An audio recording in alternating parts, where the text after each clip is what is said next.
Welcome back to Metal Band's Chronicles for another album review.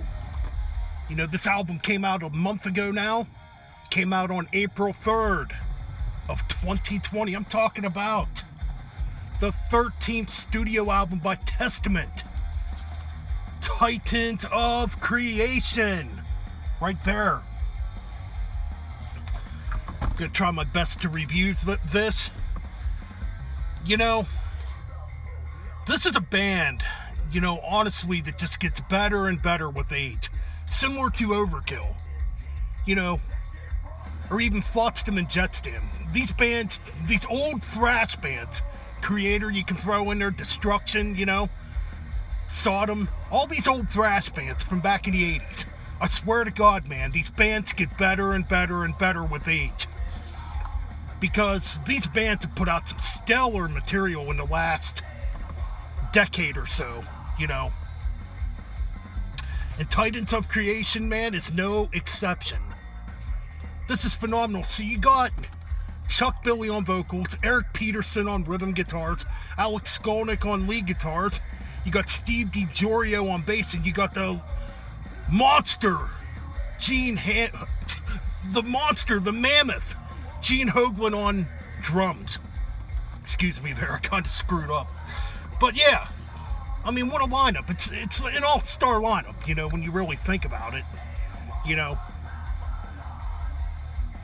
I mean, what more can I say? I mean, you got 12 tracks here.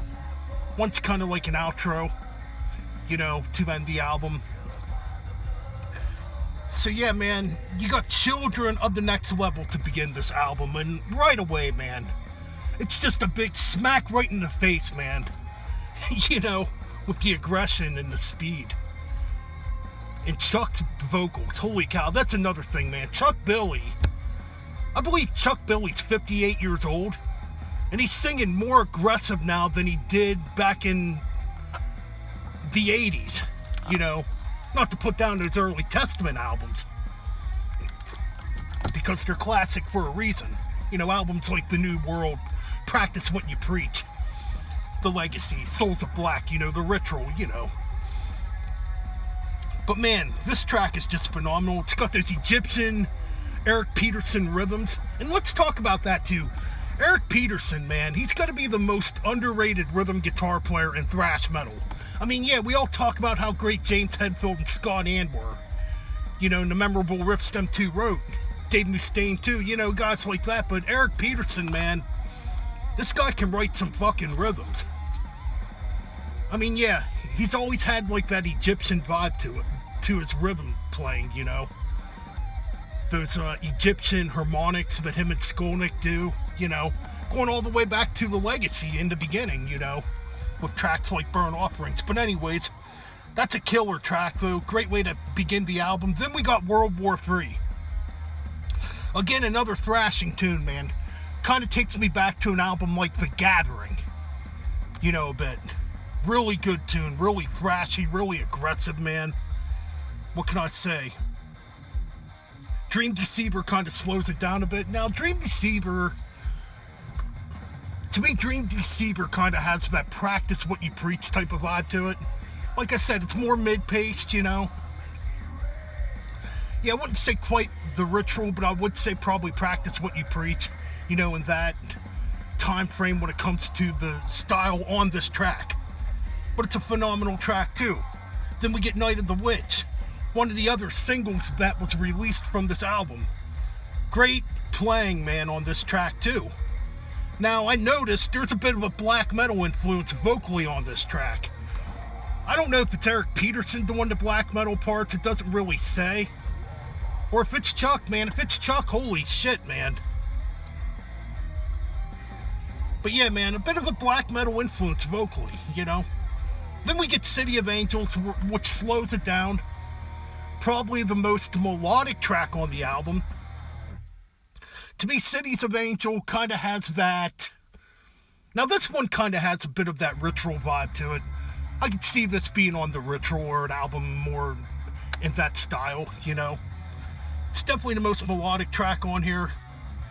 Ister's Gate is next, another tremendous track. I mean, what more could be said, you know? I just think it's a brilliant track, too.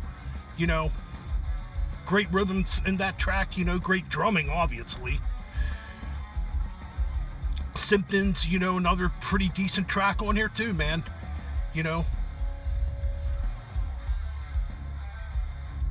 But yeah, man, there's just some great crunchy, heavy stuff on this album. You know, we got False Prophet, you know, again, another tremendous track too, you know.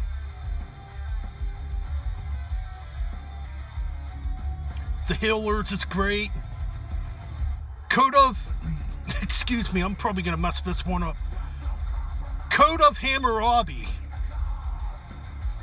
Man, another one of my favorites on here, man. I love this track. It's freaking brilliant. I think, yeah. Then you got Curse of Osiris. You know, in these two tracks, oh, I can't remember. I think it's Curse of Osiris that has the blast beats in it. Yeah, there's blast beats in this track. You can hear a black metal influence. So yeah, man, it's nice to hear, you know, some black metal elements being added in with the Testament thrash metal side, you know, things. You know, Symptoms kind of has like a death metal vibe to it.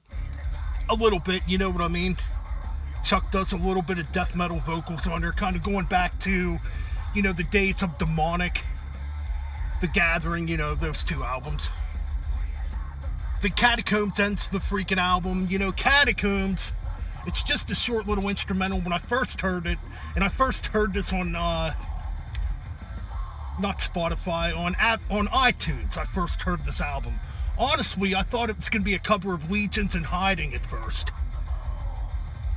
Because if you go back to the album Low, that song Legions of Hiding has that same intro pretty much.